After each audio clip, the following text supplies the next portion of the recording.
हरे कृष्णा। श्री कृष्ण जन्माष्टमी के बाद आने वाली एकादशी को डोल ग्यारस कहते हैं।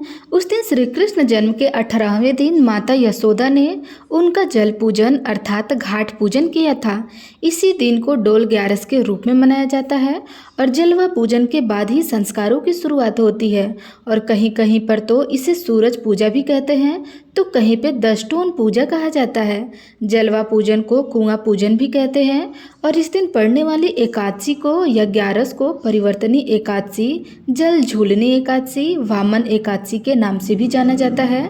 ऐसी मान्यता है कि चतुर्मास के दौरान योग निद्रा में वास कर रहे भगवान विष्णु इसी दिन करवट बदलते हैं और यही कारण है कि इस दिन को परिवर्तनी एकादशी के नाम से भी जाना जाता है।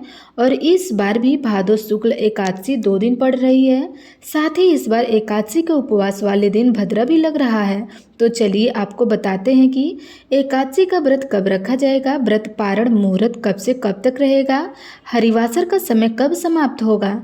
इस बार एकादशी तिथि 3 सितंबर दिन बुधवार को सुबह 3:54 से शुरू हो रही है, जिसका समापन 4 सितंबर गुरुवार को सुबह 4:21 पर होगा। और 3 सितंबर बुधवार को दोपहर के 4:12 से भद्रा भी लग रहा है, जिसका समापन अगले दिन 4 सितंबर को सुबह 4:21 पे होगा। भद्रा का वास पाताल लोक में रहेगा और यह भद्रा पृथ्वी लोक पर अशुभ नहीं रहेगा, इसलिए भद्रा वाले दिन आप उपवास भी रख सकते हैं, पूजा संबंधी कार्य भी कर सकते हैं। और इस बार एकादशी तिथि 2 दिन की है। ऐसे में 4 सितंबर गुरुवार को भी ब्रह्म मुहूर्त में एकादशी तिथि रहेगी, इसलिए इस दिन भी वैष्णव जन एकादशी का उपवास रखेंगे। और 4 सितंबर गुरुवार को ही महाद्वादशी होगी, जो कि वामन जयंती या वामन द्वादशी के नाम से भी जानी जाती है।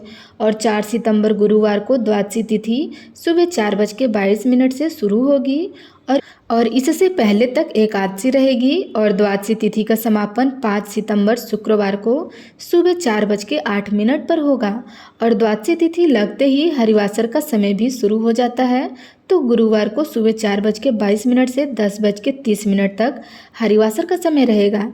यानी हरिवासर का समय 4 सितंबर गुरुवार को सुबह 10:30 पर समाप्त होगा। और एकादशी नियमों के अनुसार जब तक हरिवासर रहता है तब तक व्रत नहीं खोलना चाहिए, इसलिए जो भी श्रद्धालु 3 सितंबर को एकादशी का उपवास रखेंगे उन्हें 4 सितंबर गुरुवार को सुबह 10:32 से 10:50 के बीच में अपना व्रत खोलना होगा। यदि इस समय व्रत ना खोल पाएँ फिर दोपहर के 1:36 से 4:07 के बीच में ही आपको व्रत खोलना होगा। यदि एकादशी का व्रत निर्धारित मुहूर्त के अंदर नहीं खोला जाता है तो रखे गए व्रतों का पुण्य नष्ट हो जाता है। और जो श्रद्धालु दूजी एकादशी यानी वैष्णव एकादशी यानी 4 सितंबर को एकादशी और महाद्वादशी का उपवास रखेंगे उन्हें 5 सितंबर शुक्रवार को सुबह 6:01 से 6:30 के बीच में व्रत का पारण करना होगा। तो ये रही आज की वीडियो, उम्मीद है आपको पसंद आई होगी।